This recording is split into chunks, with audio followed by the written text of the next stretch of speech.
Torae. Thanks for, well, giving us the time for this interview. Thanks for having me. Cool.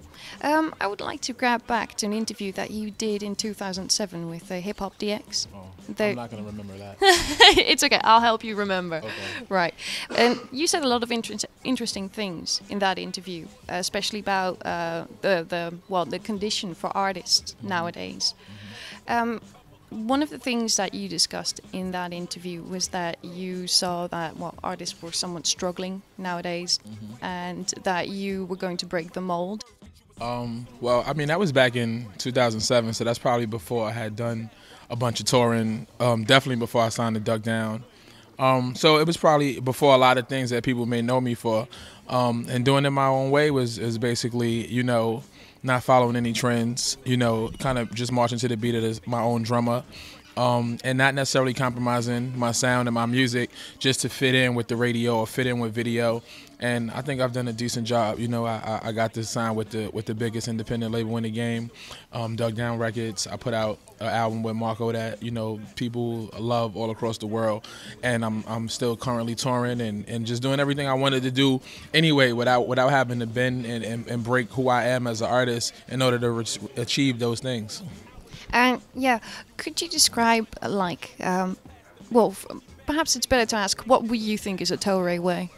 Just, you know, certain sounds, you know, people working and using certain sounds in their music. You know, I mean, guys wear, and this is no knock, but just me, I'm a hip hop dude. You know, I'm hoodies and jeans, not red skinny jeans, not, you know, funny color hats and scarves, and just anything to be different and try to be eccentric when all you're really doing is looking like everybody else anyway. You're not really breaking a mold or being an individual by doing those things. So it's just stuff like that. You know, I mean, a lot of guys get songs placed and get covers of magazines, and it's still, sure, as an artist I would love to have all of that, but I'm not gonna bend and break who I am as a person more so than an artist, you know, just to achieve those things. To me, that's whack, and you're not being yourself. Cool.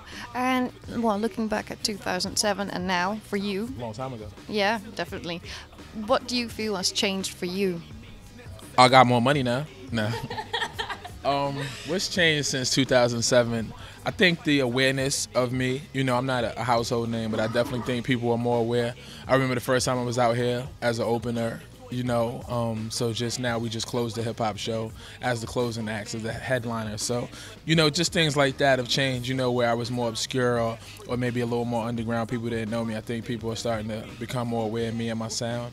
And, you know, that's definitely due to, obviously, working with people like Marco Polo who have a bigger presence over here in Europe and things of that nature. So this is like my third, fourth time out here, you know what I'm saying? So I think slowly but surely I'm chipping away at it, and people are becoming more and more aware of me, and that's probably like the biggest change. You know, my music hasn't changed, what I stand for hasn't changed. I signed with Duck Down. I made a couple records that people might know, and I told more. That about it. Cool. And also something that really stands out with you is that you've been doing things for so long. You've been dropping your own stuff for so long. But it wasn't until 2008 that you brought out your debut album, your own. Well, yeah. Can we call it that? I mean, Daily Conversation. Actually, we were just having this talk when we was walking to the van. It was definitely my debut. It was the first time a lot of people heard me, and obviously it was due to a lot of production and people I had on there, you know, that they were more familiar with. But the writing, because they were like, well, what's the difference? Why is that not your debut album? And it's more or less just the content of the songs and the writing, the extensivity of the writing process on the album, where those were just songs that were dope and fun to make. But on my album, I want to write more. I want to say stuff. I want to kind of layer some of the rhymes just so that it gives you a feel of I don't want to say classic, but it just gives you the feel like this feels more like the album. Because a lot of people sometimes makes records and the records are dope and they put it out and they're like, yo, this is my first album, my second album, third album. But it's no real subject there. It's no real content, and there's no real growth or elevation. You're just making songs, and making songs is dope. I love to make songs, but I also want to make a mark. So when you hear the album, you'll understand the difference between Daily Conversation and what the album will be. Cool. And you just did Double Barrel with, well, you did it on Duck Down. Yeah. Are you going to stick with them? With Marco or Duck Down? Duck Down. I hate them all. No.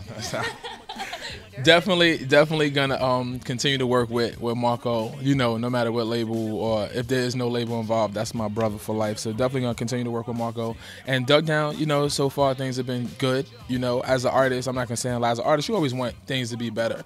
But I know the position I was in. I know the position I'm in now, and it's definitely elevation and growth. So you know, I salute. I tip my hat to Drew and Noah and Buckshot because obviously they know what they're doing. You can't survive 15 years in any market if you don't know what you're doing. And that goes from banking to doctor to lawyer to independent record label. So definitely shout to Dug Down. And as long as they have me, I'm willing to be there.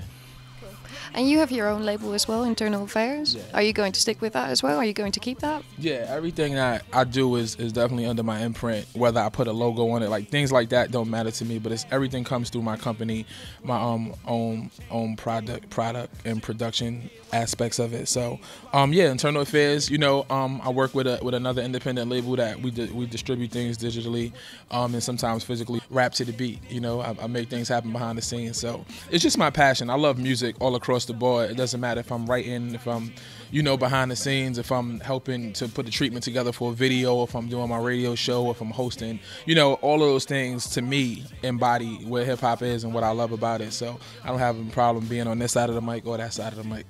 Cool. And well, you've worked with a lot of big names. Is there one name that really well, aside from Marco Polo? Is there? Because he's right there. Yeah, exactly. Is there one name that really stands out for you that you really love to collaborate with? At the risk of shooting myself in the foot, no, I enjoy everybody that I work with, you know, for a number of different reasons. Obviously, first and foremost, nobody has to work with me. So the fact that people are willing to sit down and work with, you know, my budget, if there is even a budget at times, because, you know, I've done things where I had no money, all I had was talent, all I had was we could do a trade or whatever the case was, you know, people that have attained certain things that have to work with me. So I appreciate everybody. You know, obviously the biggest record or the record that kind of changed things for me was Get It Done and Click with DJ Premier. So I definitely owe him a lot. But, you know, I owe DJ Eclipse just as much for letting me walk my vinyl into Fat Beats and putting it in there on consignment and helping me get out there and putting me on the radio.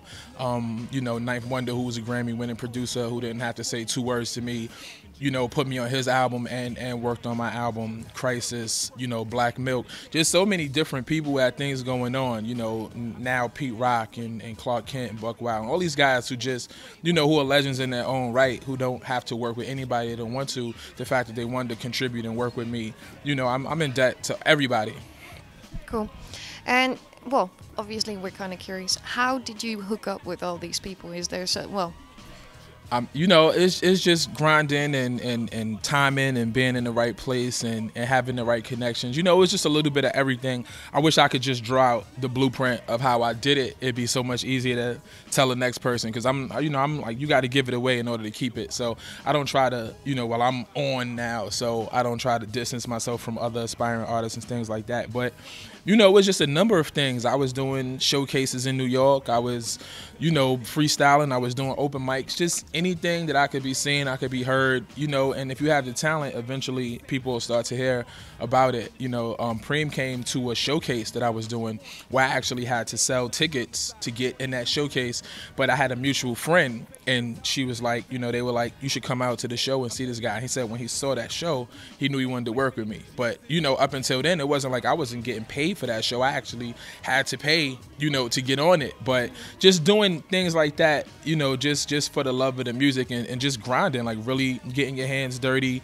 and really busting your ass to be out there. If you want it, you got to make sure you're in every possible place to get it. And that's what I did. Cool. Well, thank you very much for your time for this interview. Yeah, no doubt. So it is, man. Brooklyn, New York, Coney Island, be exact. Now I Do It, Torae, Double Barrels in stores right now. Dug Down is the label. You know what I mean? Now we do it. And I definitely have to shout out my family and my cousin out in D.C. who always says I never shout him out. So shout out to my cousin in D.C., real life. Now we get it, boy. 100. Right. Thanks.